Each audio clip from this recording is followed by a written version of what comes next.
시간이 오늘 좀 시작하도록 하겠습니다. 지난주에 사무엘과 사울에 대한 얘기인데 오늘은 다윗에 대한 얘기입니다. 여러분들 너무나 잘 알고 있는 다윗이기 때문에 내용은 쉽습니다.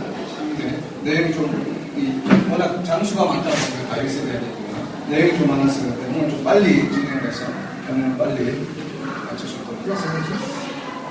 오늘은 사무엘2입니다. 사무엘2라고 하는 건 사무엘 하가 아니라고 그랬죠. 3과 4를 지금 합쳐서 사무엘2라고 이야기하고 있고, 지난주에 앞에 있던 이야기를 다 했고, 오늘은 이제 다윗의 일생에 대해서 이야기를 할 겁니다. 자, 그 이야기들 한번 이제 참고를 보시면, 선지서에서 쭉 7가지 이야기가 나왔죠. 하나님의 계획과, 그리고 하나님 나라, 그리고 새 언약과 더불어서 백성들의 회복, 나라의 회복, 그리고 이 거룩함의 회복, 그리고 돌아오라고 하는 마지막 스가랴서의 말씀이 있었고, 그리고 지난주에 했던 이제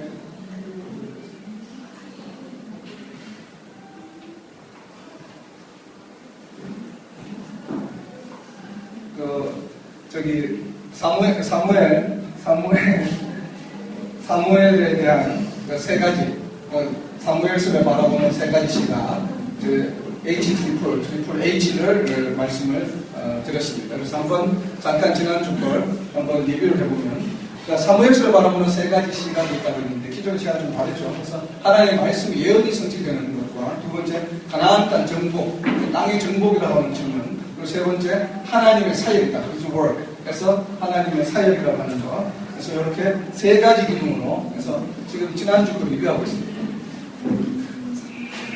그래서 지난주에 이제 이렇게 말씀드렸는데, 예언의 성취, 특별히 예언의 성취는 왕에 대한 율법과 그리고 선지자에 대한 예언가 이루어지는 과정이 바로 이 사무엘서에서 나타난다는 말씀을 드렸고, 그리고 이제 가나안 정복의 완결은 이 땅에서 하나님 나라를 이루기 위해서 어떻게 할 것인가. 그래서 이제 국토와 통치자에 관한 얘기가 이 사무엘서에서 언급이 되고 있다. 그리고 이 하나님의 사역, 사무엘 상하를 통해서 나타나는 주연과 조연이 있는데 세 명의 주연이 있었죠. 사무엘과 사울과 다윗. 그래서 이 사무엘서의 핵심 구절이라고 본다면 사무엘상 2장 35절 말씀에서 충실한 제사장, 내 마음 내 뜻대로 행할 것이다. 그를 위하여 견고한 집을 세우리니 그가 기름을 부은 자 앞에서 영구히 행하리라고 하는 것이 하나의 주제의 구절이 아닌가, 이렇게 말씀을 드렸습니다. 그래서 오늘은 이제 다윗에 관한 얘기를 하려고 합니다. 다윗에 관한 얘기. 아주 흥미진진한 얘기가 있는 것 같은데, 말하면 저는 흥미진진한데 들으시고 앉아서 들으시면 좀 뒤지요.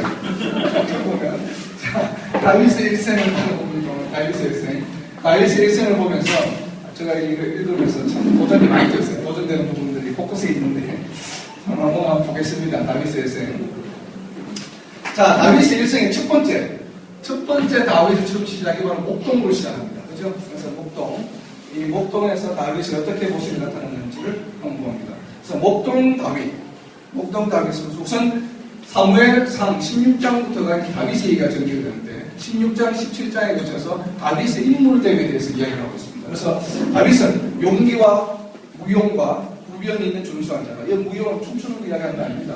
워리어를 말하는 워리어.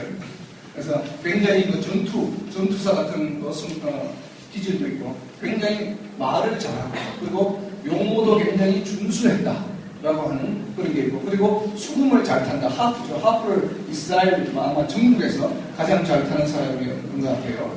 그리고 사무엘 하에 보면 마지막에 이제 다윗이 마지막 말을 할 때 자기가 본인을 소개하는데 이스라엘에서 노래 잘하는 자.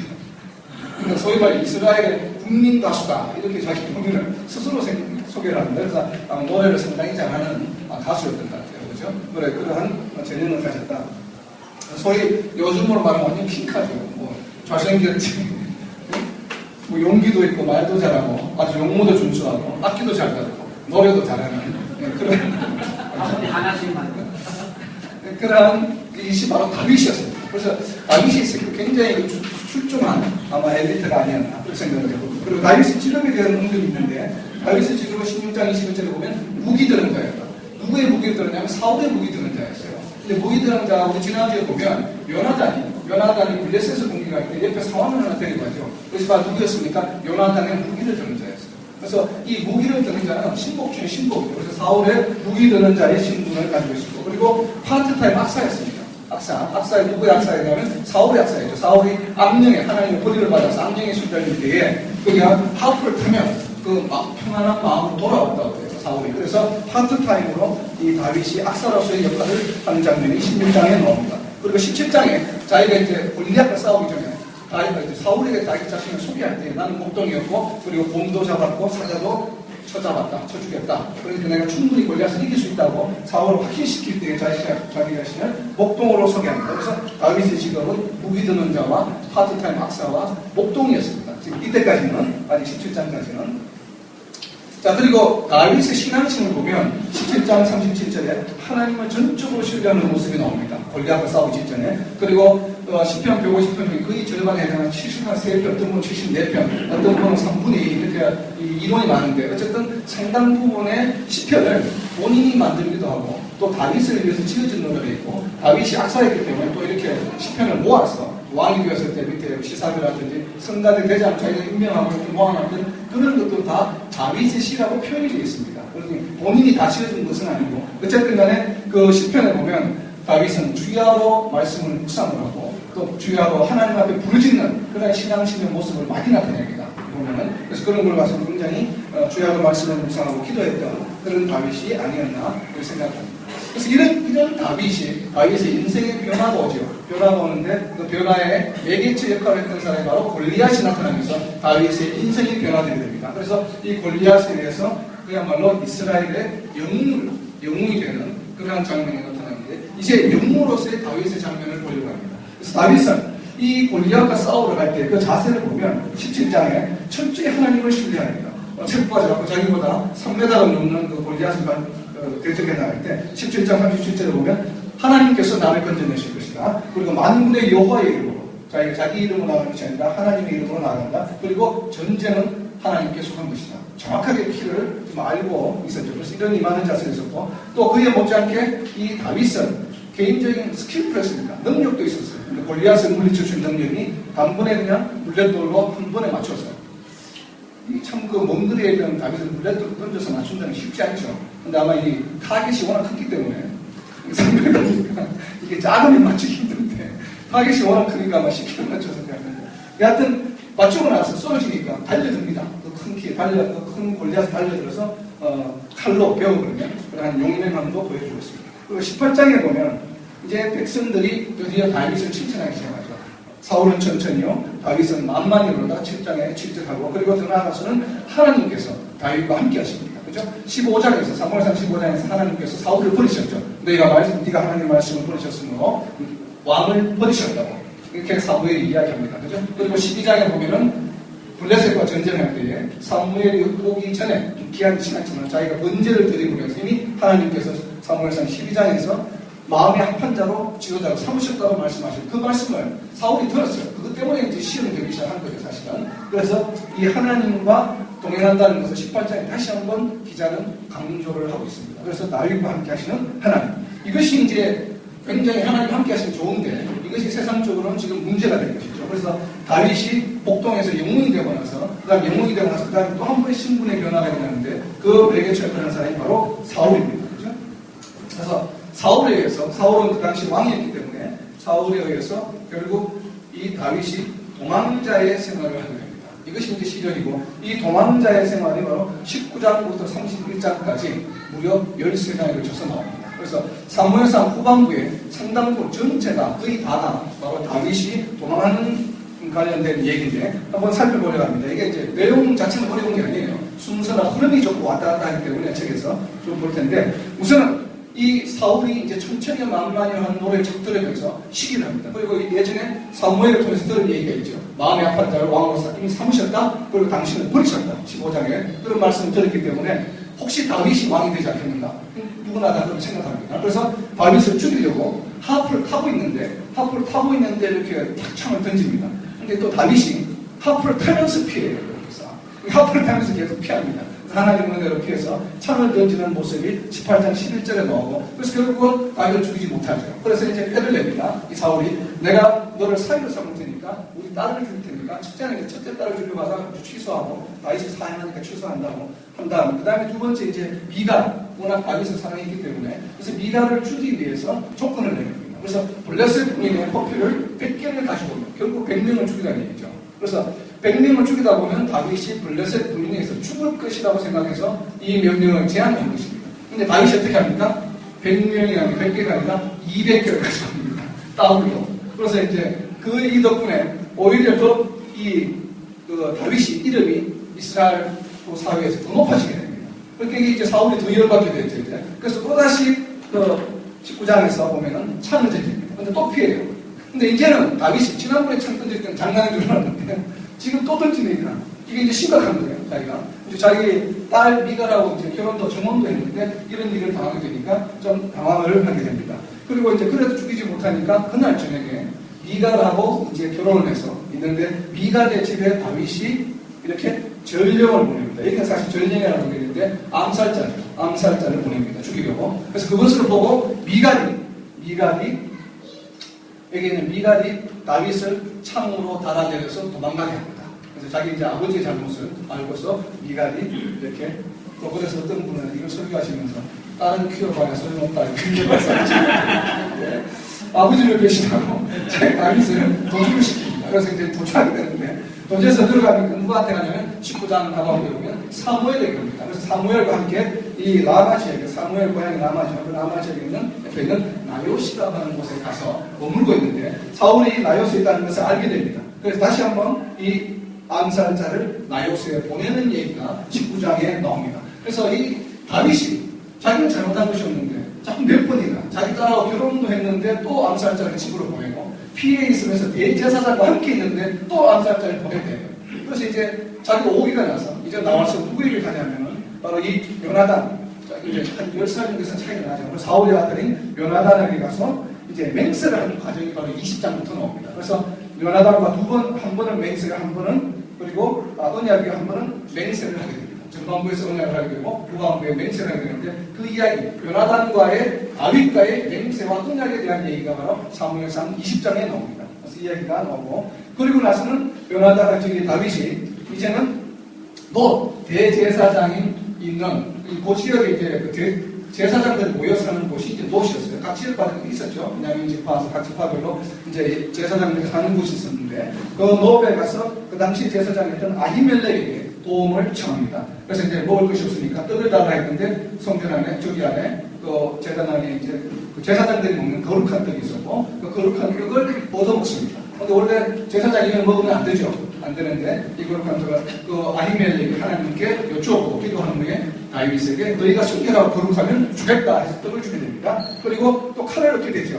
그래서 이 칼을 골리앗을 쓰러뜨리고 골리앗의 칼을 거기다 보관하고 있었는데 보통 전리품을 이렇게 보관합니다. 하나님께 드리고 그래서 그것을 받아가지고 어디로 가냐면은 바로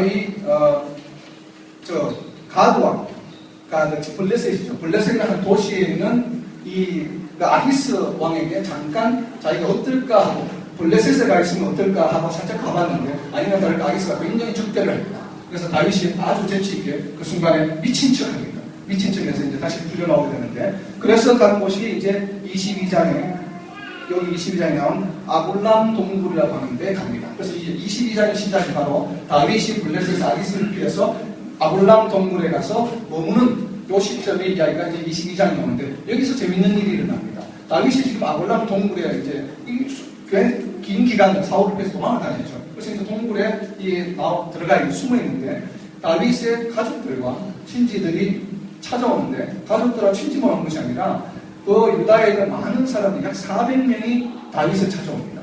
근데 이 가방인 것이 좀 능력이 있고 돈이 많고 힘이 세고 용사들이 찾아오면 좋은데 어떤 사람 400명이 찾아왔냐면 여러분 나중에 22장 읽으실 때 보시면 아시겠지만 소위 말하면 사업하다가 실패해서 부도나서 도망가서 경제사범 그 다음에 사기꾼 도둑놈 전부 전과자들만 와요.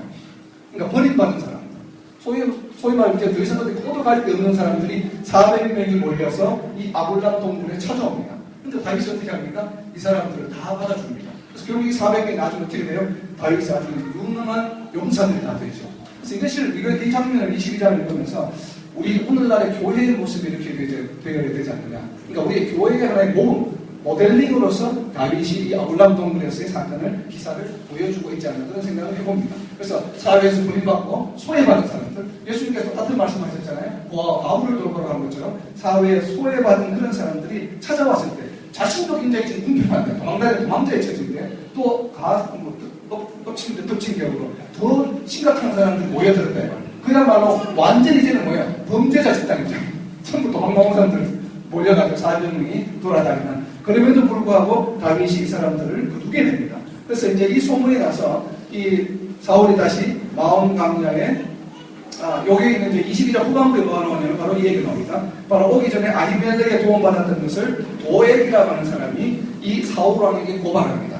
이 아히멜렉의 제사장이 다윗을 도와주고서 지금 저쪽에 동굴로 도망을 갔다. 그래서 사울이 화가 나서 무려 이 노브에 있는 제사장들이 있는 그 성에 있는 제사장 85명을 죽입니다.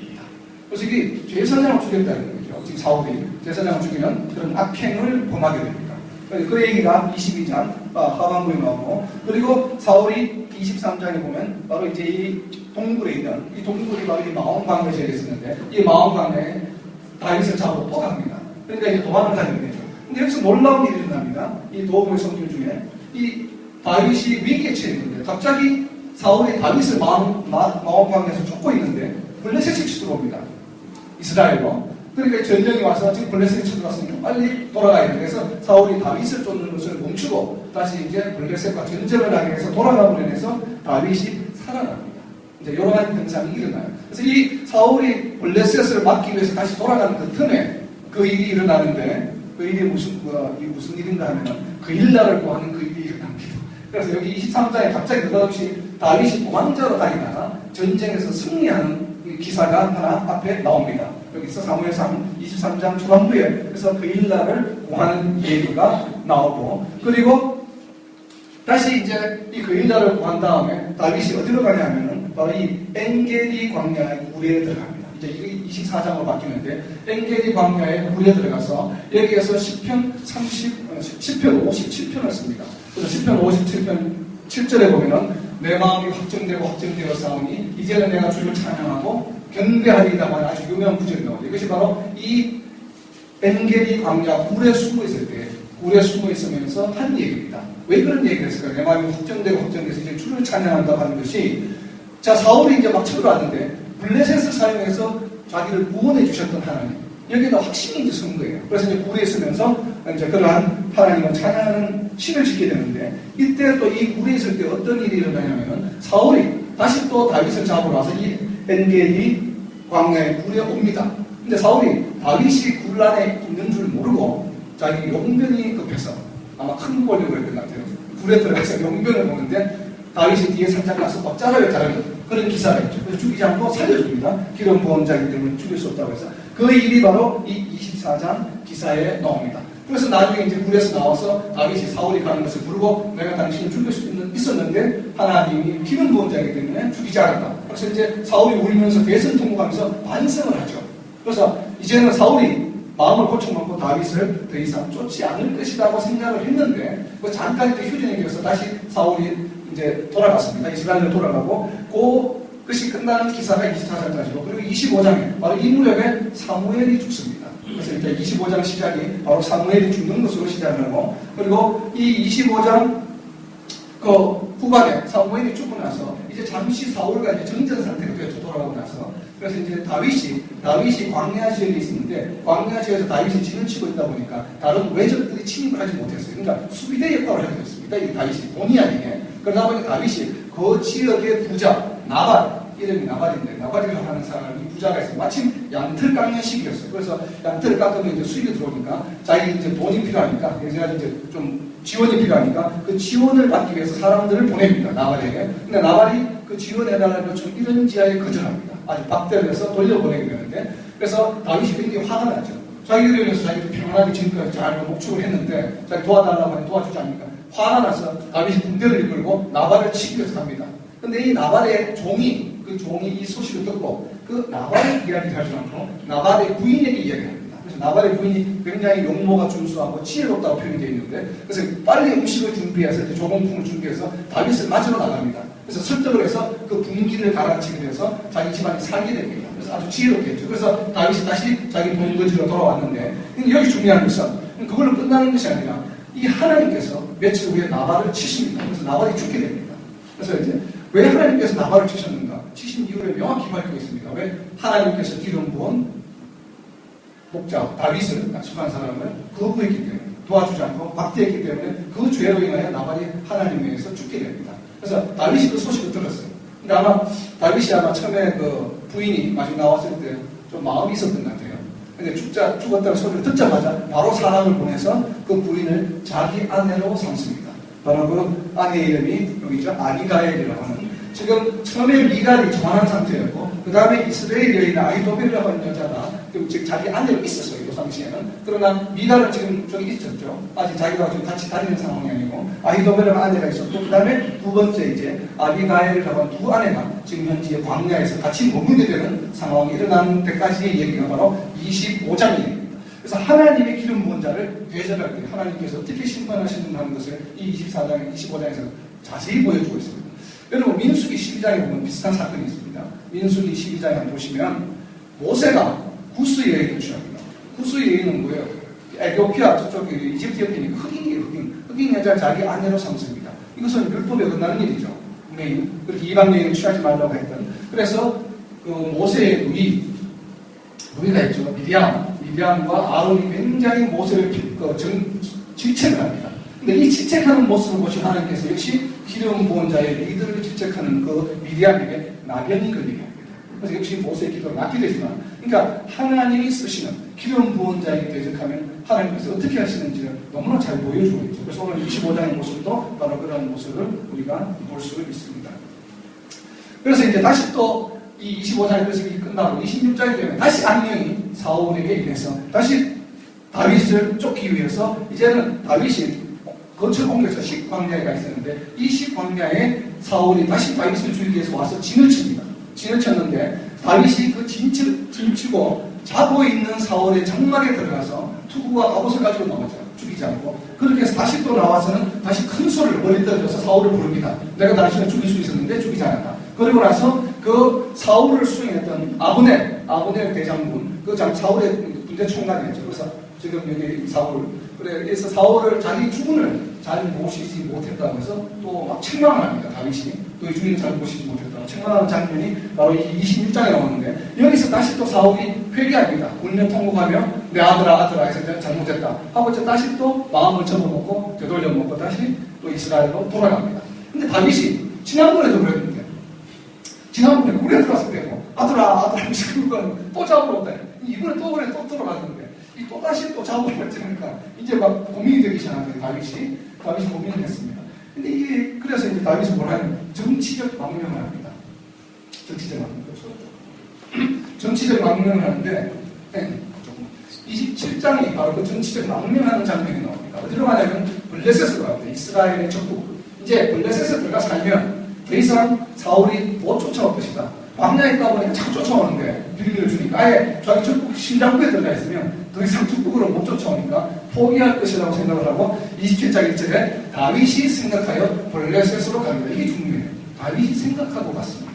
여호와의 인도하심을 받고 간 것이 아니고, 다윗이 그전에 항상 블레셋과 전쟁을 할 때라도 항상 이렇게 먼저 여쭤보고 헤브론으로 갈까요? 나중에 나옵니다. 계속 기도하고 움직였는데, 이 사람이 블레셋에 들어갈 때는 기도하지 않고 다윗이 자기 생각에 의해서 블레셋에 가서 아까 이제 여기 쫓김을 당했던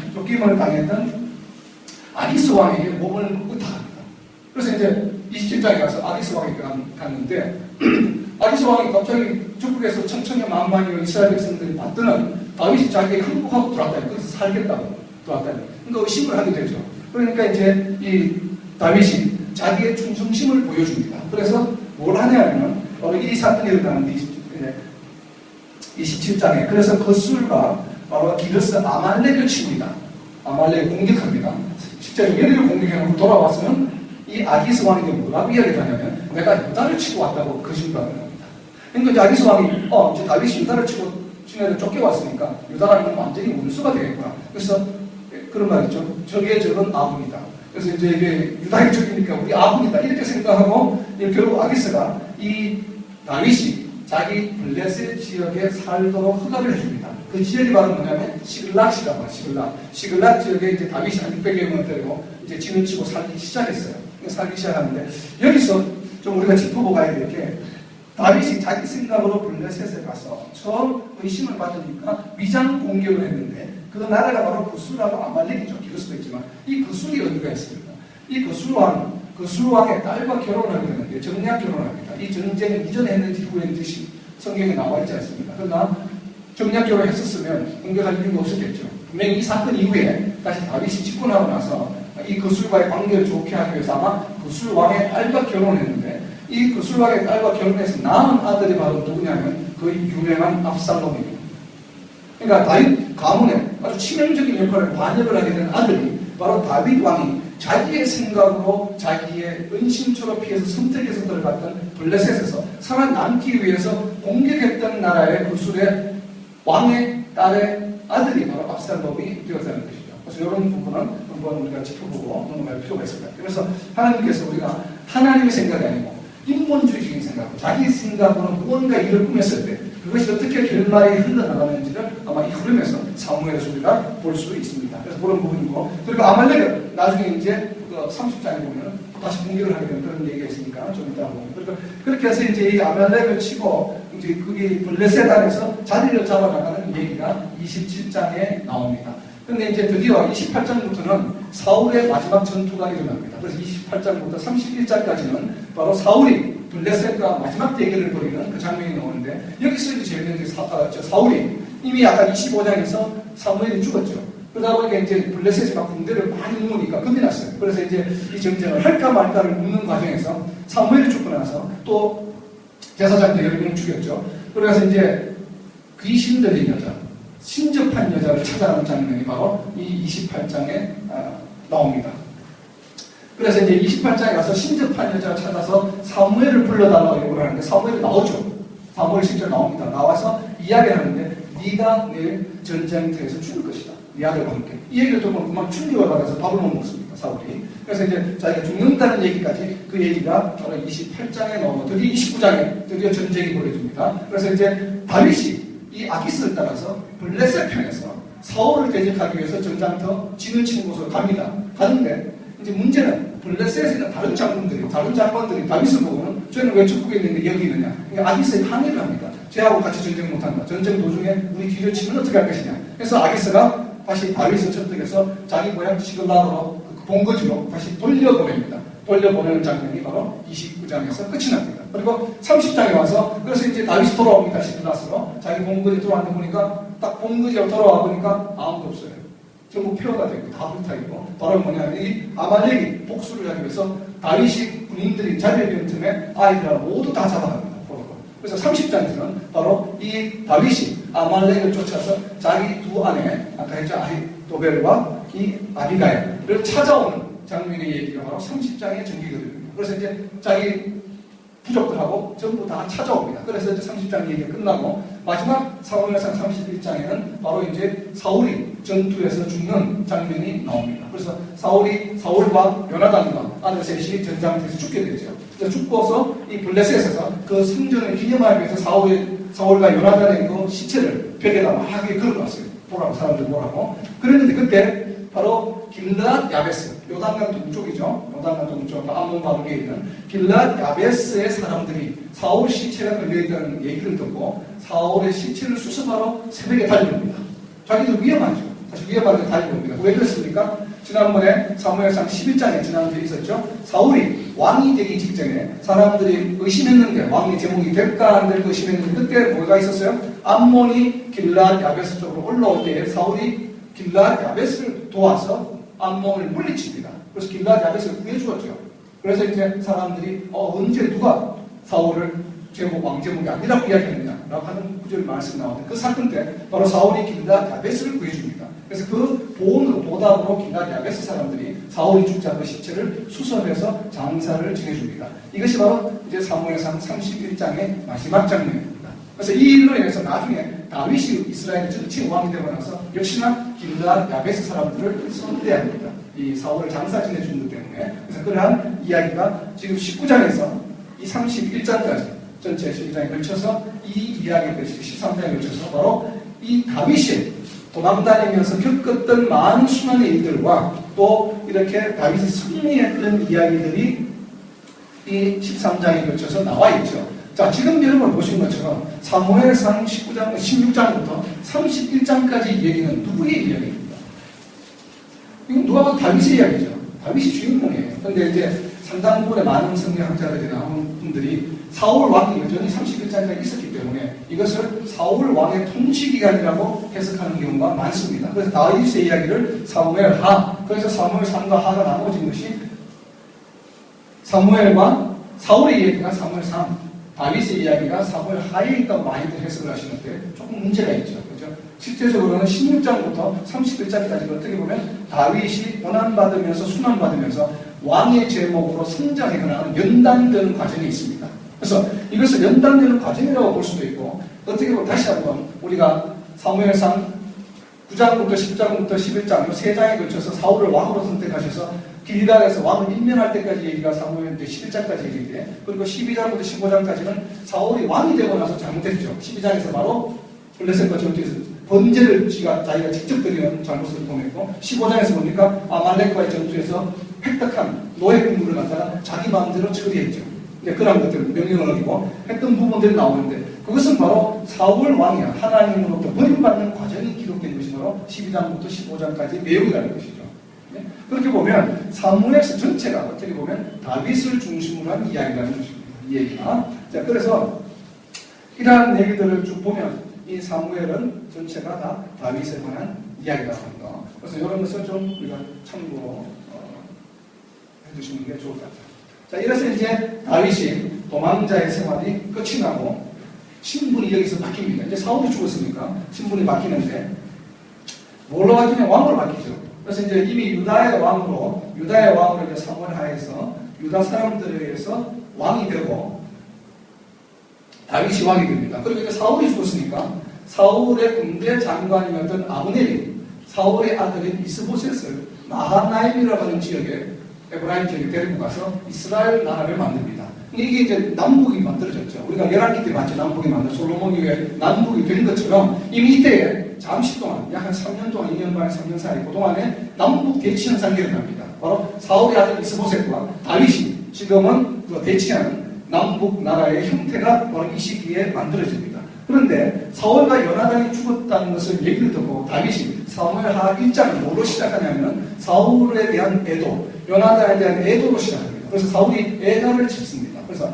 슬퍼하는 노래를 지어서 모든 유다 사람들, 이스라엘 사람들에게 가르칩니다. 이것을 부르고 불러라고. 그래서 이것이 정말 다윗이 사울을 애도했겠죠. 자기가 숨겼던 기름 부음 받은 사람이라고 인정하던 사람이고 또 그 아들 요나단과는 굉장히 언약과 맹세할 정도로 친했던 사람이니까, 그래서 분명히 진심으로 슬퍼서 노래를 지어서 가르쳤다고 생각이 되지만 또 한편에는 상당히 정치력을 발휘한다고 봅니다. 그러니까 이게 지금 막 혼란스러웠어요. 사울이 죽고 나서, 왕이 죽고 나서 누가 그 다음 왕이 될 거냐. 지금 다윗도 유다의 왕이 되었고 나머지 11지파 이스라엘에 지금 이스보셋이 왕이 되었는데 이 왕권 쟁탈을 해야 되죠. 누가 하나를 둬야 되는데, 그래서 사울이 죽고 나서 사울을 따르는 사람들이 많았습니다. 굉장히 많았는데 그 사울을 따르는 사람들과 그 밑에 있는 군대장은 아브넬 장군도 굉장히 대장군이었는데 용맹한 장군이었는데 이 사람들의 마음에 환심을 살 필요가 있었다고 생각하지 않았겠습니까? 그래서 굉장히 사울이 죽으면서 애도함으로써 다윗이 사울이 정적이 죽었으면 기뻐하고 자기가 왕이 될 거라고 보통 사람들은 생각할 거란 말이죠. 다윗의 반응은. 그런데 다윗이 오히려 풍모가 돌아가신 것처럼 애국통하고 굉장히 첩한다 이거죠. 그것을 본 사울 쪽에 있는 사람들이, 아브넬이나 사울을 따르던 사람들이 다윗은 사울의 적으로 생각하지 않나 보다라고 생각하게 되죠. 그래서 좀 그러한 어떤 정적의 적대감을 좀 누그러뜨리는 효과가 분명히 있었습니다. 이 일로 인해서. 그래서 그리고 이제 사무엘하 2장에는 바로 헤브론에서 왕으로 추대됩니다. 다윗이 왕으로 추대되는 이제 이야기가 나오고 리더 장관들에 의해서. 그리고 이제 왕이 되고 나서 이스보셋과 이제 2장 사무엘하 2장에서 계속 전투를 벌이는데 계속 이제 다윗이 승리하죠. 승리하면서 전투가 자꾸 길어지다 보니까 양국 자체의 기력이 굉장히 쇠해집니다. 쇠해지는 과정에서 여기서 또 사무엘하 그 2장에서 아주 특별한 그 사건이 터지는데, 그 바로 이스보셋을 옹립했던 이 아브넬이 사울의 후궁 첩하고 동침을 하게 됩니다. 그래서 이제 이스보셋이 어쨌든 자기 아버지의 첩이었잖아요. 근데 이 자기 밑에 있는 장군이 이렇게 동침을 하게 되니까 화가 나서 이스보셋이 굉장히 아브넬을 문책합니다. 질책하는 장면이 굉장히 그 구절을 읽으시다 보면 굉장히 강하게 질책을 하는데, 그러나 이스라엘 당시에는 이런 또 풍습이 있습니다. 내가 이전에 왕을 후퇴를 위해서 정권을 탈취하게 되면 그 이전에 있는 왕들의 모든 아내들을 자기가 취합니다. 이것이 이제 뭐냐면 마지막으로 이것이 내가 왕권을 내가 이어받았다고 하는 선포입니다. 일종의 선포식인데, 바로 그런 것을 또 이 이스보셋이 생각했을 수도 있습니다. 아브넬이 사울의 첩을 취했다는 것은 자기 이스보셋의 왕자를 노리고 흔들려고 하는 어떤 만역의 조짐으로 봤을 수도 있습니다. 충분히. 그래서 굉장히 핀잔을 주게 되는데, 여기에서 아브넬이 기분이 나빠졌어요. 그래서 이제 그만 다윗으로 돌아섭니다. 마음이. 그래서 이제 다윗에게 이제 메시지를 보내서 내가 언약을 맺자 이렇게 합니다. 그래서 다윗이 그 언약을 맺자는 메시지를 받고 나선 이제 지혜롭게 이 말이 진짜인지 아닌지 알아보기 위해서 지금 거기에 누가 있냐면은 바로 미가를, 지금 그쪽에 이스보셋과 같이 있었다. 그래서 그러면 네가 정말 우리가 협약을 하고 싶으면, 평화적 협정을 하고 싶으면 미가를 데려와라라고 이야기합니다.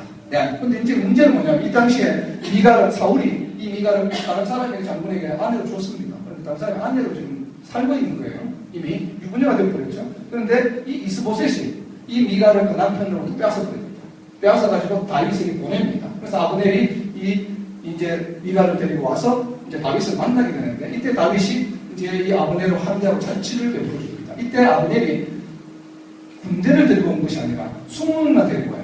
적군의 적장에 가면서 대하사 보면 이 적장에 갑자기 전쟁기에 막 찾아가잖아요. 복수문 내리고. 근데 이것도 똑같아요, 지금. 그래서 아브넬이 갑자기 전쟁 중에 복수문 내리고 수문만 데리고 다윗을 찾아옵니다. 아주 배포가 큰 사람인데.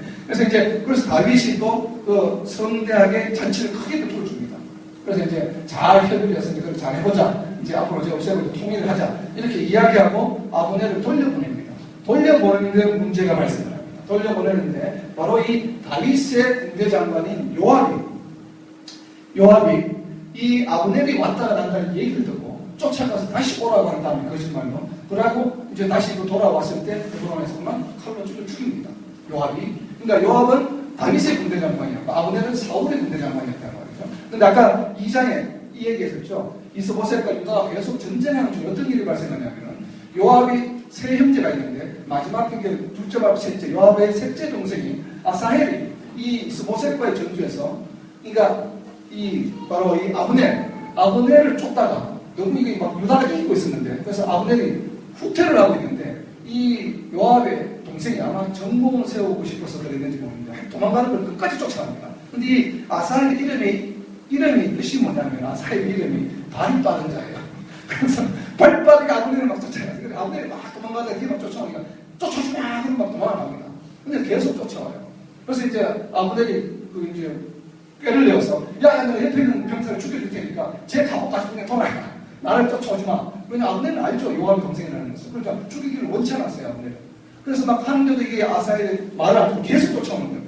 할 수 없이 너무 가까이 쫓아오니까 아브넬이 못 쫓아오게 해서 창 뒤편으로, 창이 앞쪽이 아니고 창이 뒤편으로 줍니다. 그냥 떨어지라고. 근데 이게 어떻게 얼마나 빨리 달려왔는지 창 뒤쪽에 나무에 찔려서 죽습니다. 이 아사엘이 죽게 되는데, 거기에 대한 이 요압이 복수를 합니다. 그래서 이제 아브넬을 죽이게 되는데, 그런 게 큰일 난 거예요. 이제 사람들이 보니까 이 아브넬이 다윗하고 휴전 협정을 해서 찾아갔는데 죽어서 돌아왔어요. 그러니까 다윗이 죽였다. 아까 말한 소인간 뭐죠? 이제 용렬한 사람이 된 거죠.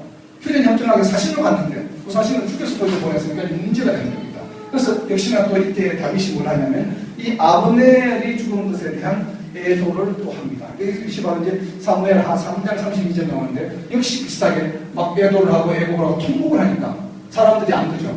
다윗이 죽여주면 왜 통곡하냐 이렇게 생각하다가 통곡을 하고 그러니까 다윗이 죽인 게 아닌가 보네, 이런 생각을 하게 됩니다. 그 사람들이. 그래서 결국은 나중에 모든 정보를 알게 됩니다. 그래서 바로 이제 요압이 아사헬을 위해서 복수했다는 것은 모든 백성들이 다 알게 됐어요. 알게 되고 나서 이야기가 끝이 납니다. 바로 그렇게 끝이 나고, 그 다음에 이제 아브넬이 죽었잖아요. 근데 아브넬이 아까 이제 이스보셋에서 핀잔을 많이 받으면서 이제 사신으로 다윗에 올 때 미리 밑에 있는 다른 두 장관에게 야 내가 가고 나면 네가 저기 이스보셋 죽여. 이미 죽이라고 사주를 해놓고 왔습니다. 그래서 이제 그 두 장관이 이제 이스보셋을 죽이게 됩니다. 그러니까 이스보셋이 바로 살해되는 장면이 사무엘하 4장에 나옵니다. 그래서 이제 이 이스보셋을 살해한 사람들이 자기 딸 이제 다윗에게 가서 내가 이스보셋을 살해했으니까 당신이 이제 이스라엘 전체 왕이요 하고 이제 전공 공적을 인정받으려고 다윗에게 가서 보고를 합니다. 이스보셋을 죽였다고. 그런데 다윗이 어떻게 합니까? 치하하는 것이 아니라 이스보셋을 죽인 자를 바로 처형해버립니다. 왜? 기름 부은 자의 아들, 사울의 아들, 자기도 죽이지 않았던 사울의 가문인데, 그리고 요나단과 언약과 맹세를 했죠. 자기의 가문을 내가 절대로 해치지 않겠다 라고 했는데 얘네들이 그것도 모르고 자기 딴에 죽였다 이거예요. 그래서 오히려 이 두 장관도 바로 다윗에서 처형되는 장면이 바로 이 사무엘하 4장의 이제 이야기가 그렇게 이제 전개가 됩니다. 그리고 이제 드디어 이제 사무엘하 5장에 오면 이제 이스보셋이 죽었으니까 다윗이 이스라엘 전체의 왕이 됩니다. 그래서 이스라엘 장로들이 와서 다윗을 기름 붓고 이스라엘 전체의 왕이 이제 통합왕이 비로소 이제 정말 왕이 됩니다. 그래서 이제 다윗이 왕이 되는 데니까 사무엘 5장에 나오고 이 다윗이 왕이 되자마자 뭘 하냐면은 바로 예루살렘성, 시온성 있는 지금 여호수 족속이니까 그 시온성이 지금 여호수아 이래로 지금 정복되지 않고 있었어요. 그게 바로 베냐민 지파 땅이었는데 베냐민 지파가 워낙 연약했기 때문에 이 여호수를 몰아내지 못했어요. 예루살렘에. 그런데 이때 다윗이 바로 이 통일왕이 되고 나서 첫 번째 때리니 바로 예루살렘 정복을 하게 됩니다. 그래서 예루살렘 정복은 굉장히 신앙적으로 의미가 크죠. 그래서 이 수로를 따라서 이게 아마 초롱성이었던 것 같아요. 그러니까 이 밑에서 공격하는 게 위에서 안 보이는 이렇게 뭐 그렇게 다윗이 이제 예루살렘을 공격할 때 이 산인데 산 위에 이제 위에 예루살렘인데 밑에서 공격을 할 때 뒷부분에서 장벽을 쌓아서 위에서 밑에서 뭐 하는지 안 보이게 막았다고 해요. 스크린을 딱 친 다음에 그 밑으로 땅굴을 파서 수로를 파서 지금 위로 상태까지 올라갔어요. 그래서 수로를 따라서 올라가서 그것이 다윗의 수로죠. 그래서 나중에 이 다윗의 수로를 만들어서 결국 이 예루살렘을 정복을 하게 됩니다. 이 예루살렘 정복이 뭐 했던 때입니까? 여기가 이 지금 다윗이 정복한 여기가 창세기에 나오죠. 아브라함이 이삭을 바쳤던 모리아산입니다. 여기가 결국 여기에 이제 신학적 의미가 크죠. 그래서 이것을 정복하면서 이스라엘의 수도로 삼습니다. 다윗이. 다윗의 업적 중에 하나죠. 그래서 나중에 결국 예수님께서 죽으시고 부활하신 곳이 되는 바로 그러한, 그러니까 아브라함이 자기 독생자 이삭을 바쳤던 곳을 회복을 해서 이스라엘의 수도로 삼습니다. 그렇죠? 그래서 하나님의 독생자가 오셔서 우리의 죄를 구속하시는 역사가 일어나는 곳이 바로 이 모리아산 예루살렘이라는 거죠. 시온산. 바로 이것이 이제 그런 의미를 이제 가지고 있죠. 그래서 이제 다윗이 이제 그 이스라엘을 정복한 다음에 이제 예루살렘을 정복한 다음에 이제 다윗성이라고 이름을 짓습니다. 성벽을 만들고. 그리고 나서는 이제 언약궤를 가지고 와야 되겠다라는 생각을 하게 되죠. 그래서 이제 이 언약궤를 가지고 오는데 언약궤가 지금 저기 그 아비나답의 집에 지금 머물고 있었는데 이 아비나답의 집에 가서 언약궤를 가지고 올 때에 그냥 수레에 싣고 옵니다. 근데 수레에 싣고 오다가 수레가 가다 보니까 드금드금 거리니까 언약궤가 흔들리죠. 흔들리니까 그때 누가 옵니까? 우사라고 하는 사람이 딱 잡았다가 어떻게 돼요? 죽죠.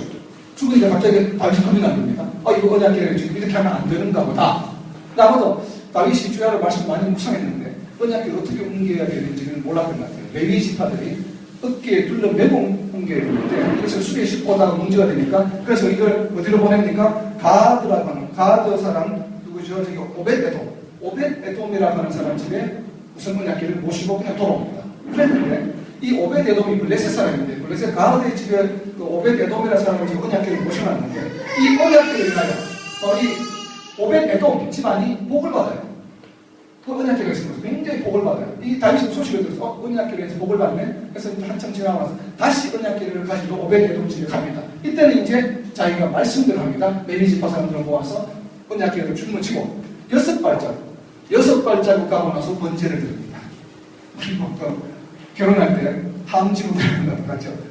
이 집회발부터 하는 것처럼 6발자국 가면서 번제를 드리고 그렇게 해서 다윗은 옮겨옵니다. 엄청난 정성을 들여서 옮겨왔죠. 그래서 무사히 지난번처럼 옮기다가 우사가 죽는다든지 이런 사건 사고가 없이 무사히 에벳 오동집에서 이제 다윗성으로 언약궤가 옮겨와서 막 다윗성에 들어가잖아요. 이제 거의 다 와서 다 도착했대요. 그러니까 얼마나 기쁘겠습니까, 다윗이. 그래서 기뻐서 춤을 췄던 거예요. 그래서 이런 이유가 있었기 때문에 무사히 이제 다윗을 막거나 이제 하나님의 언약궤를 우리가 내 이 거처에 모실 수 있구나. 그래서 기뻐서 춤을 추는데 그것을 바라보는 미갈이 좀 핀잔을 주죠. 그래서 그 미갈이 어떻게 됩니까? 죽을 때까지 생과부가 되고 아이를 못 낳는 그런 저주를 받게 되죠. 그러한 일들이 일어나는 장면들이 바로 이제 이거 사무엘하 6장에 그런 이야기들이 나옵니다. 그래서 이제 옮기고 나서 그 다음에는 이제 다윗성의 언약궤를 모시고 나서 사무엘하 7장에 이제 다윗이 생각합니다. 나는 이렇게 백향목 궁전에 사는데 하나님의 궤가 저기 있구나 해서 이제 나단 선지자에게 이야기를 했습니다. 자기 마음의 심중을 그냥 사무엘하 7장 1절에 그렇게 이야기를 했는데 나단이 뭐라고 합니까? 왕의 뜻대로 하셔도 좋을 대로. 그래서 자기는 이제 성전을 지어도 된다고 생각했던 것 같아요. 그래서 했는데 그날 저녁에 하나님께서 나단 선지자에 나타나셔서 뭐라고 말씀하십니까? 내가 짓지 못한다. 자기에게 지을 것이고 그러나 하나님께서 다윗의 마음을 보셨죠. 심중을. 성전을 건축하려고 하는 그 마음을 보시고 축복하시는데 그 축복의 장면이 바로 사무엘 7장에 나오고 5가지 축복을 합니다. 그래서 여러분들이 사무엘 7장 여기 9절하고 사무엘 7장 9절에서 16절을 보면 이 5가지 축복을 하는데 정말 우리가 인생을 살아가면서 받아야 될 축복. 이 5가지 축복이 뭐냐면 첫 번째가 다윗의 이름을 높여줄 것이다. 다윗의 이름을 높여줄 것이다. 두 번째가 그리고 너를 이제는 전쟁에서 벗어나서 편히 쉬게 해줄 것이다. 편히 쉬게 해줄 것이다. 세 번째가 너를 장수하게 해줄 것이다. 그리고 네 번째가 너희 그 왕권을 너희 아들에게 무사히 잘 이어줄 것이다. 넘겨줄 것이다. 그리고 5번째가 너희의 그 왕권이 너희 나라가 영원히 갈 것이다. 자, 이것을 지금 현대말로 바꿔 말하면 우리에게 하나님께서 우리가 하나님 헌신할 때에 내가 너를 축복해 주겠다고 말씀하시면서 어떻게 해요? 네 이름을 높여주고 그리고 뭐예요? 두 번째가 아까 그리고 너를 편안하게 살도록 해주고 그리고 세 번째가 뭐예요? 네가 지금 편안하게 누리는 이 삶을 네 아들에게 전해주고 이런 얘기가 되죠. 그리고 너희 집안이 영원히 가도록 해주겠다. 그러니까 네가 장수하게 해주겠다.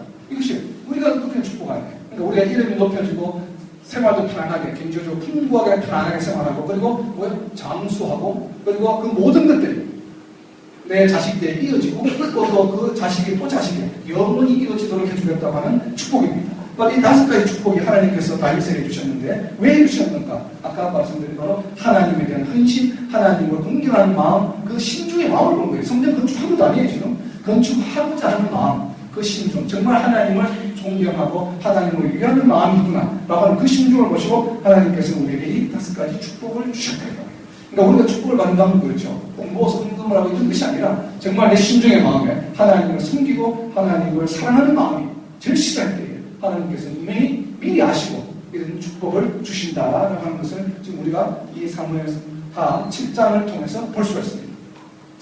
자, 이렇게 해서 이제 성전 건축에 대한 문제도 해결되었습니다. 자기가 못 짓는다는 걸 알았습니다. 이제 다음 때 이룰 것이다. 그러고 나서는 이제 다윗이 승리하는 얘기가 10장까지 나옵니다. 8, 9, 10장까지. 그래서 사무엘하 1장부터 10장까지는 다윗이 승리하는 얘기예요. 왕이 되면서 계속해서 성전 건축, 언약궤를 옮겨오고 성전 건축에서 축복을 받고 8장에서는 자, 이 세 나라, 8장에서는 세 나라, 모압과 다메섹과 에돔을 쳐서 자기 종으로 삼습니다. 그래서 조공을 받기 시작합니다.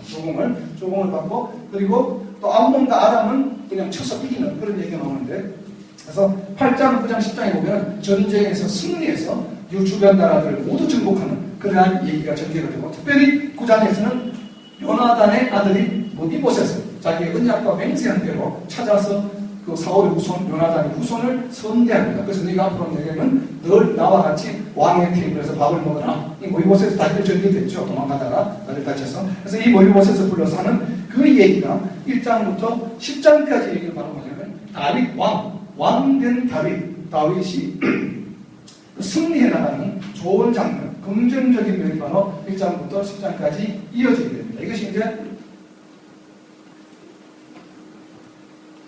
다윗이 왕이 되는 이야기가 됩니다. 그런데 이제 왕에서 다시 한번 다윗이 신분이 변화가 됩니다. 지금 이제 처음에 목동에서 영웅이 되었다가 사울에서 도망자 신세였다가 이제 드디어 모든 것을 통일하고 왕이 되었는데 왕이 되니까 정말 세상에 이제 뭐 하늘 아래 자기가 최고 권력자죠. 그래서 힘이 있고 능력이 있으니까 문제가 생기죠. 그래서 이 왕 다윗도 아니나 다를까 문제가 생깁니다. 그 문제의 핵심에 누가 있었습니까? 바로 이 바세바가 있었는데, 이 아까 아사헬 발이 빠르다고 하는 것처럼 쫓아갔던 이름이 그래서 그렇듯이 이 바세바도 이름을 잘못 줘요. 이 이름 때문에 문제가 되는 거예요. 바세바 이런 뜻이 무슨 뭔지 아세요? 바세바 이런 뜻이. 자, 바세바를 영어로 쓰면 어떻게 되냐면 이렇게 됩니다. 바세바. 바세바. 맞죠? 바세바. 바세바가 되는데 이 풀이가 뭐냐면 목욕하는 여자를 봐서 문제가 되는 거예요. 바세바가 이 목욕하는 여자를 봐서 이제 다윗이 문제가 되는데 이름을 잘 지어야 돼. 이거 만약에 바세 안바로 쓰였으면 그만 안 먹는데 목욕하는 여자를 봐가지고 지금 이제 다윗이 갑자기 1장 10장까지 잘 나오다가 11장 이후부터 정말 눈물겨운 생활을 24장까지 합니다.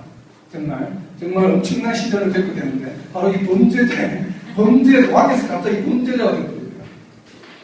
이 목욕하는 여자를 보는 바람에 그래서 이제 이 범죄자의 생활을 하게 되는데, 자 여기서 우리가 이제 교훈이 많아요. 교훈이 많은데 이제 이거 어떻게 오늘 강의의 핵심인데, 자 우리가 이제 이 유혹에서 11장이 사무엘하 11장 전체가 이 바세바의 죄에 관한 얘기입니다. 이 죄에 관한 얘기인데, 처음에 문제의 시작이 어디에 있었냐면, 보통 이 블레셋과 전쟁할 때 전쟁을 할 때 항상 왕이 나갑니다. 근데 이제 왕이 되고 이제 힘이 강해졌어요. 군대도 많고, 이제 나중에 인구조사할 때 보면 알겠지만 거의 100만 명이 넘는 군인을 가지고 있었어요. 이제 이 다윗이 당시에 벌써. 그러다 보니까 전쟁이 발생했는데, 블레셋 전쟁에서 본인이 나가지 않아요. 이제 왕이니까. 그러니까 이제 요압 장군을 내보냅니다. 내보내고 전부 다 전쟁하고 나와도 없으니까 자기 혼자 팔리는 뭐지 심심하게 잠을 자다가 밤에 깼죠. 밤에 깨는데 분명히 시편에 보면 다윗은 주야로 말씀을 묵상하고 기도하던 사람이었어요. 근데 이날 밤에 자다가 저녁 수루에 어수룩한 저녁 노을보를 잠을 깼으면 그냥 기도했으면 문제도 없었는데 말씀을 묵상하든지. 근데 일어나자마자 말씀을 묵상하거나 기도하지 않고 뭐합니까? 어슬렁어슬렁 거리면서 옥상에 올라갑니다. 옥상에 올라가는 게 문제였죠. 그러니까 이 보통 이스라엘 당시 예루살렘에는 층층으로 이렇게 집이 되어 있습니다. 왕의 집이 제일 높게 있어요. 그러니까 주변에 이제 그러니까 왕의 집이 옥상에 가서 내다보면 다 보여요, 밑에가.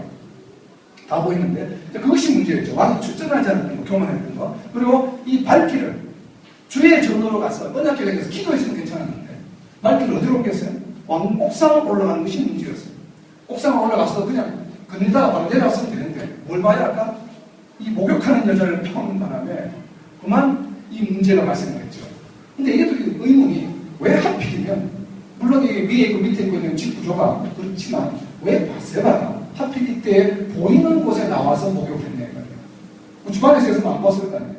근데 아마 그것도 제 생각으로는 이름 때문에 보여줄 수밖에 없는 이름을 가지고 태어나서 살 수 없이 하다가 봤어요. 그럼 이게 문제가 됐죠. 이 본 것이 문제입니다. 오늘 우리 목사님 소개 말씀처럼 민수기 15장 39절 말씀을 보면 아주 재밌는 말씀이 있습니다. 15장 39절 찾아보세요. 민수기 15장 39절 말씀이 성령 66권을 통틀어서 가장 이 지금 다윗의 케이스에 적합한 말씀입니다. 민수기 15장 39절에 보면 15장 30절에 보면 너희가 고의로 죄를 지은 커버하겠다. 하나님 나라의 백성에서 떼어내버리겠다는 말씀이 나오고, 그리고 39절에 가서는 무슨 네 눈의 욕심이, 우리 사람 눈의 욕심이 뭐야? 음행을 저지르게 만든다고 되어 있죠. 민수기 15장 39절 말씀에 그것이 바로 여기서 일어났죠.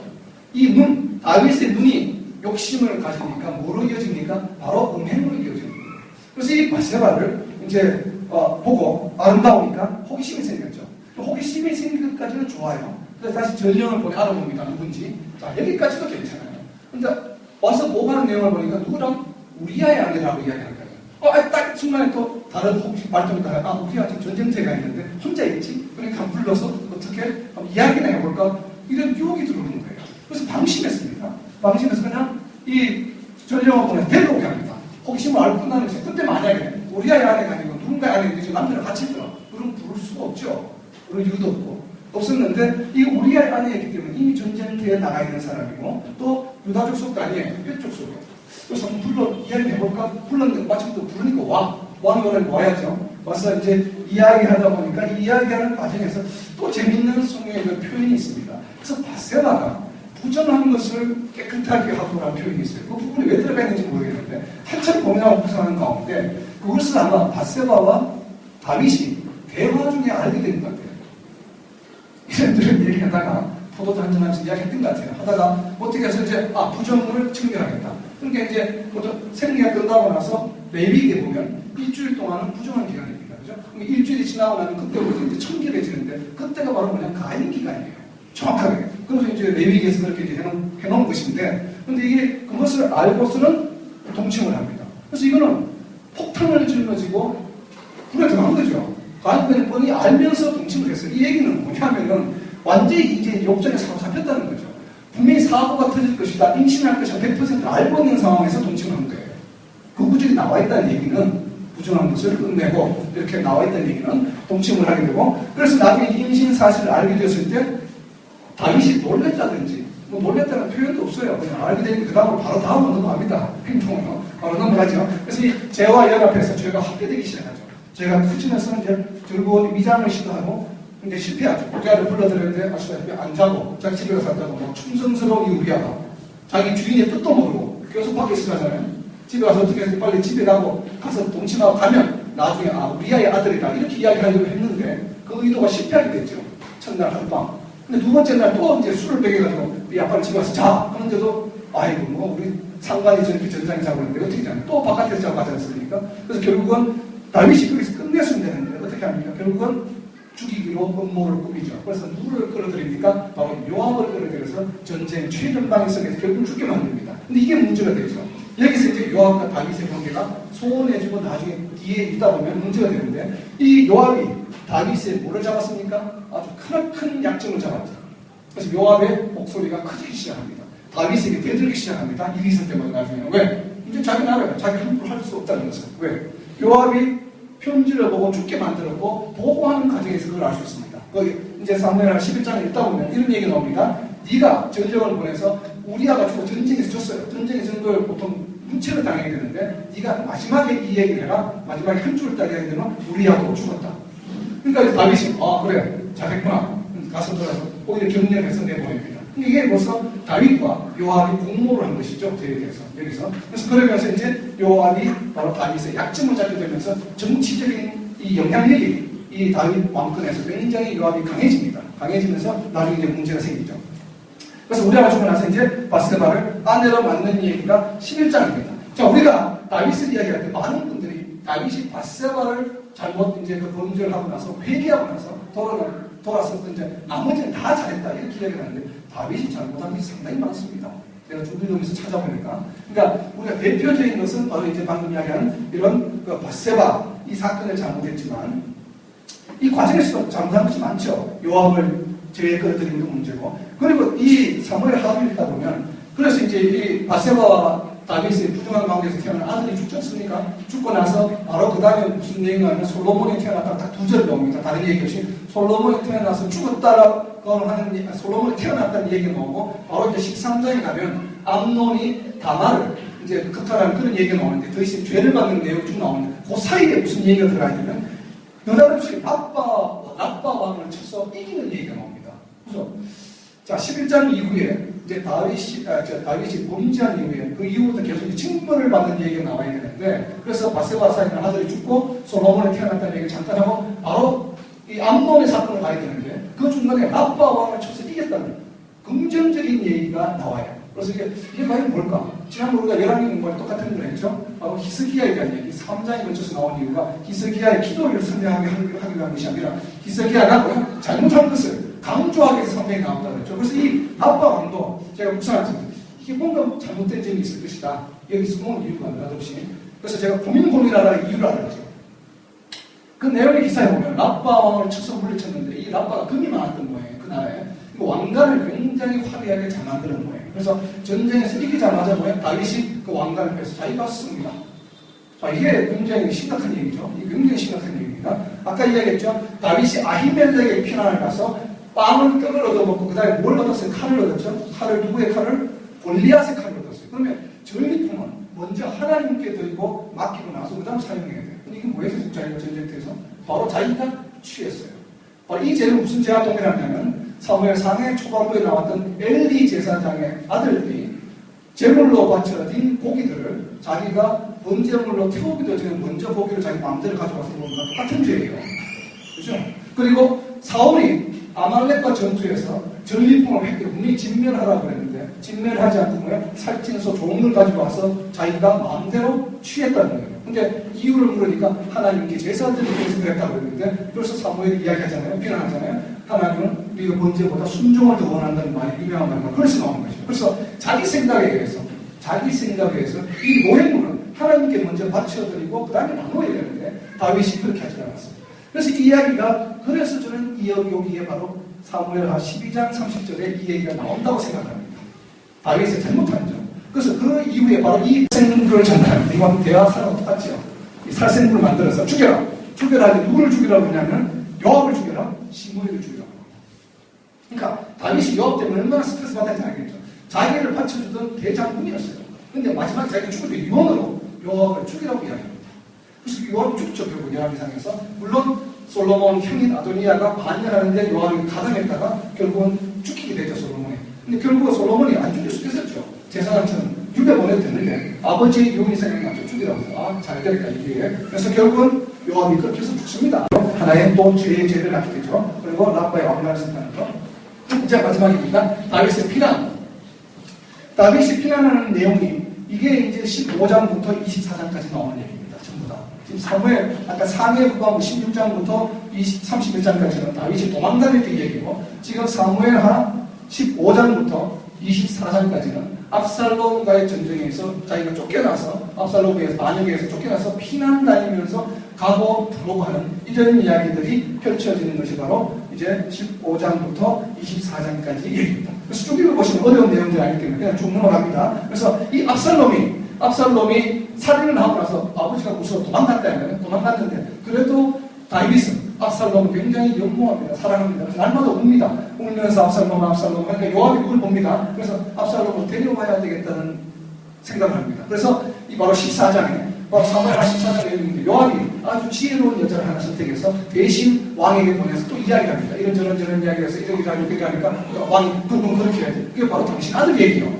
그러니까 데리고 와라. 그러니까 우리가 여기에서 그 에피소드를 이야기하고 굉장히 위안이 되는 구절이 있습니다. 그래서 사무엘하 14장 14절을 한번 보시면 한번 보세요. 14장 14절이 굉장히 우리가 구약 성경 전체를 통해서 우리에게 굉장히 위안되는 말씀인데 아까 우리 민수기 15장 30절에 고의로 지은 죄를 짓게 되면 어떻게? 컷오프한다. 끊어내어버린다고 말씀하셨는데 거기에 대해서 바로 위로가 되는 말씀이 사무엘하 14장 14절 말씀입니다. 14장 14절을 보면 여호와께서는 우리가 이렇게 죄를 지어서 끊어내어주고 바깥에 나가 있다 할지라도 방책을 준비해 두신다. 방책을 버리지 아니하신다는 거예요. 버리지 않으시면 이게 위로가 되죠. 바로 이 말씀을, 이 얘기를 듣고 다윗이 결심을 하고 다시 압살롬을 불러들입니다.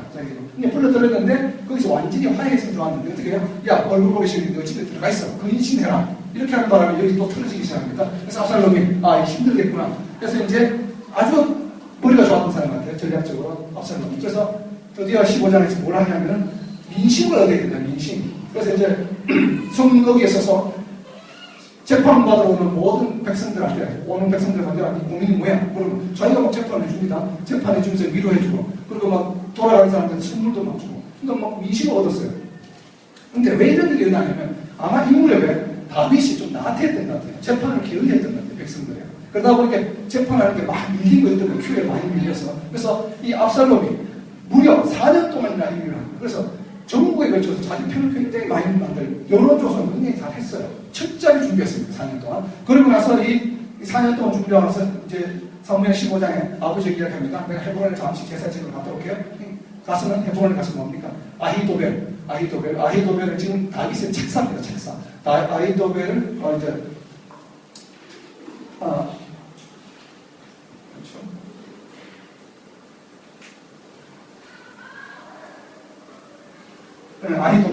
아히도벨을 추천하는 얘기가 15장에 나오는데 아히도벨을 바로 이제 다윗의 책사였는데 이 책사를 추천해서 거기서 그만 나라를 선포합니다. 자기 왕이라고. 그래서 이게 이제 압살롬이 왕이 되었죠. 자기 나름대로는. 그래서 다윗이 소식을 듣습니다. 이제 아히도벨까지 저기 가서 이제 자기 책사인데 자기가 저기 가서 압살롬을 지지하고 온 백성들이 지금 여론이 보니까 압살롬은 왕. 다윗은 좀 이 정치 잘못했던 것 같아요. 그 순간에는. 그러니까 이게 좀 여론이 돌아섰을 것 같아요. 그런데 급하게 도망을 가느라 신발도 신지 못하고 도망을 갑니다. 그래서 이제 얼마나 처량합니까? 막 비가 왔던 것 같아요. 원래 기브론 시내라고 하는 것은 원래는 평소에 메말라 있다가 우기가 때문에 이렇게 강이 되는 그런 강이었는데 그 기브론 강을 건너서 감람산으로 올라가는 장면이 나옵니다. 맨발로 울면서 올라가죠. 통곡하면서 올라가는 장면이 바로 다윗이 나오는데 이 감람산으로 올라가는 장면, 그 맨발로 죄 지은 다윗이 감람산 올라갈 때 감람산으로 통해서 누가 오십니까? 나중에 예수님께서 나귀를 타고 감람산 위로 예루살렘으로 입성하시는 얘기가 신약에 나옵니다. 그래서 이제 상징적으로 들어가면서 나왔던 그러한 장면들을 우리가 생각해 볼 수 있죠. 그래서 이제 그렇게 해서 이제 쭉 이제 이야기 가다가 드디어 그 다윗이 피난 갈 때에 이 이제 사독 제사장과 이 제사장들이 언약궤를 메고 따라옵니다. 그래서 다윗이 이제 뭐라고 합니까? 야, 언약궤는 나를 떠오면 안 돼. 다시 돌아가서 성수 있어. 그리고 돌려보냅니다. 그리고 돌려보내고 또 거기에 모리보셋의 종 시바가 와서 자기 상전 주인을 모함을 해서 그 재산을 뭐예요? 전부 먹는 다윗이 그러니까 배반했으니까 네가 재산 가져. 이렇게 하는 그런 일들이 일어나고 이 도망가는 중에 사울의 친족이었던 시므이가 막 다윗을 저주할 때 그러죠. 요압이 죽이려고 하자 저것이 하나님의 뜻으로 나에게 요구하는 것이니까 죽이지 말라 하는 그런 장면이 나옵니다. 그리고 이제 압살롬이 부흥들과 동침하는 얘기가 나오고 그리고 여기에서 아히도벨이 저쪽에 책사로 갔다는 얘기를 하고 드디어 이제서야 다윗이 다시 하나님께 기도하기 시작합니다. 하나님 아히도벨을 내가 물리칠 수 있게 해줘. 책략을. 그래서 나온 사람이 누구냐면 후세라고 하는 사람을 뭐라고 하죠? 위장 망명을 시킵니다. 그래서 이제 압살롬을 보내서 야, 이 후세가 다윗 친구인데 가서 위장했어. 이제 압살롬 편인 것처럼 해서 가서 아히도벨이 이제 아주 지략하죠. 그래서 이제 자기가 이제 지금 압살롬이 다시 이제 헤브론에서 예루살렘으로 왔습니다. 와서는 바로 감람산을 가서 저 청취해야 돼. 지금 바로 청취하지 않으면 백성들의 마음 언제 돌아설지 모른다. 이렇게 아히도벨의 책략을 썼습니다. 근데 이제 후세가 그렇게 해야 합니다. 그래도 다윗 왕이 뭐 골리앗도 죽이는 사람인데 네가 지금 가면 안 된다. 우리가 힘을 좀 더 길러서 가자. 시간을 벌어줬죠.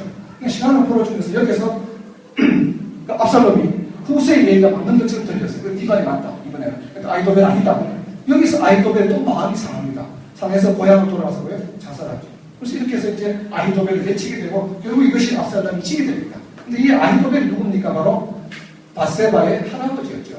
그래서 이 아히도벨도 다윗의 책사 역할을 했지만 마음속에 자기 손녀를 그렇게 하는 것에 대한 조금 불편한 마음이 있었던 것 같아요. 그래서 압살롬이 했을 때 바로 그냥 책사로 다윗을 배반하고 돌아섰던 그런 얘기가 사무엘하에 쭉 나옵니다. 그래서 이제 드디어 압살롬이 진압이 되고 나서 드디어 거기에서 이제 요단강을 건너서 예루살렘 올 때 또 문제가 생깁니다. 유다에 있는 장로들이 가서 모셨는데 유다 지파가 아닌 다른 지파에 있는 장로들이 와서 왜 다윗은 이스라엘 전체 왕이고 우리 11지파에도 지분이 있는데 우리가 의논도 하지 않냐고 너희가 왕으로 모시고 오느냐 이런 문제가 생기면서 그때 또 나타난 사람이 누구냐면 베냐민 지파의 세바라는 사람이 나머지 불평불만한 사람을 모아서 또다시 반란을 일으킵니다. 그래서 이 과정에서 결국 그 요압과 요압의 동생 그리고 또 요압의 동생이 아닌 다른 이때라고 하는 다른 다윗이 도망갈 때 장관도 임명했던 사람이 있는데 아마 이 요압과 좀 알력이 있었던 것 같아요. 그래서 이때를 요압이 세바를 진압하는 과정에서 요압이 죽이게 됩니다.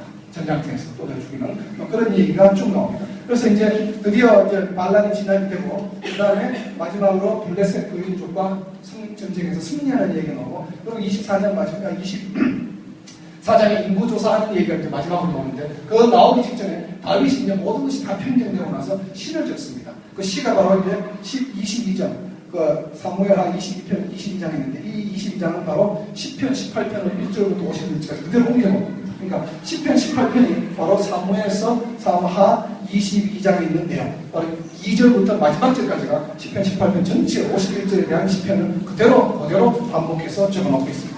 그래서 이제 24장에 이 인구조사 원래 인구조사는 굉장히 하나님이 대적하는 것이에요. 전쟁을 하나님께 속한 것인데 이 인구조사의 목적은 바로 조세, 세금을 거둘 수 있는 걸 하는 것이고 병력, 군인을 세는 거란 말이죠. 그러니까 이게 인구조사를 하기 굉장히 어려워요. 예수님 시대에 또 인구조사를 하기 어떻게 했습니까? 그 예수님의 아버지 마리아가 어떻게 고향으로 갔죠. 그러니까 살던 데를 떠나서 고향으로 돌아가야 돼요. 인구조사를 해야 돼요. 그러니까 사람 백성들이 얼마나 고달프니까 생각을 버리고 고향으로 돌아가야 되는데 그러한 것을 했고 또 한편으로는 하나님을 좀 거역하는 그런 요소가 많죠. 그래서 이 인구조사를 위해서 다윗이 또 회개합니다. 엄청나게.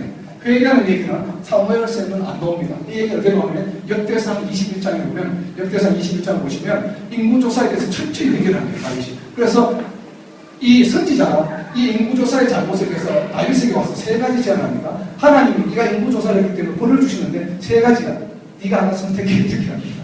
하나님께서 일방적으로 하시는 것이 아니라 첫 번째, 네가 백성들로 다시 도망자 생활하게 될 거야.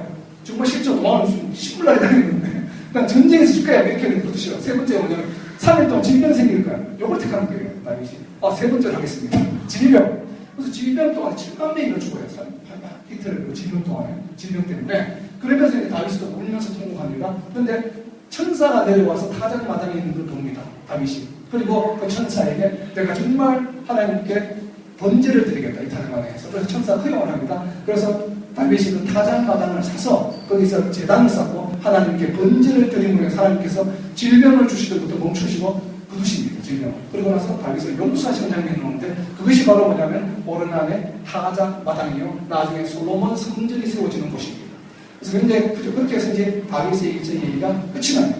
이것이 이제 사무엘하에서 역대 상으로 이어진 이야기인데 여기서 우리가 아까 말씀드린 것처럼 사무엘하 14장 14절의 말씀이 적용이 됐죠. 다윗은 그렇게 죄악, 인구조사의 죄악 가운데서 뭐예요? 다윗을 살려줄 하나님의 방책을 준비하고 계십니다. 그것이 바로 뭡니까? 오르난의 타작마당을 준비하고 계셨다는 거죠. 그래서 다윗이 원 50세기를 주고 타작마당을 사서 이것이 바로 지금 여기가 오르난의 타작마당이 하나님께 제단을 쌓는 것이라고 선포를 합니다. 그러고 나서 하나님께서 다윗으로 하여금 성전을 지어줄 준비를 하게 해줍니다. 그래서 나무도 준비하고 모든 것을 건축을 지으신 재료를 다 준비하고 심지어 설계도까지 준비하는 과정을 마치는 데가 바로 역대상 22장의 이야기입니다. 그리고 솔로몬의 이야기로 넘어갑니다. 이것이 이제 다윗의 일생입니다. 그래서 다윗의 일생이 이 피난자에서 이 오르난의 타작마당으로 인해서 뭐가 됐습니까? 성전 설계자로 바뀌는, 그래서 유종의 미를 거둘 수 있게 하나님께서 방책을 마련해 주셨어요. 그래서 이것이 다윗의 일생인데, 자, 다윗의 일생을 보세요. 목동에서 영웅이 되었다가 복이죠. 그 다음에 도망자, 화를 입었죠. 화를 입었다가 다시 왕이 되었죠. 복이죠. 다시 왕이 되었다 복에서 다시 범죄자, 피난자, 화로 입었죠. 다시 성전 설계자의 복으로 갔습니다. 이게 파란색, 초록색은 복이요. 주황색은 뭐요? 화를 입은 인생의 굴곡이죠. 그래서 우리 인생도 마찬가지예요. 복이 잘 들어가다가 플러스로 잘 가다가 시련과 환난을 겪다가 다시 극복하고 복을 받다가 동안 잘 벌다가 까불다가 다시 범죄 잡혀서 화를 입고 나중에 화를 입고 나서 다시 신앙적으로 회복돼서 돌아오죠. 그래서 이게 뭐예요? 복화, 화가 복으로, 복이 화로. 유명한 사자성어가 있습니까? 화가 복으로 바뀌고 복이 화로 바뀐 거예요? 세옹지마. 그래서 다윗의 삶은 한마디로 세옹지마의 삶이었는데 우리의 삶이 세옹지마의 삶이 되면 안 되겠죠. 그렇잖아요. 어떤 삶이 되면 좋아요? 이런 삶이 좋죠. 초록색만 있는 삶, 복에서 복으로 건너뛰고 복에서 복으로 가는 삶. 이런 삶을 우리는 뭐라는 것이요? 사무엘 상을 읽으면서 우리가 받은 교훈이에요. 다윗조차도, 모세조차도 구스의 일치하고 넘어가고 다윗조차도 화를 겪었대요. 화를.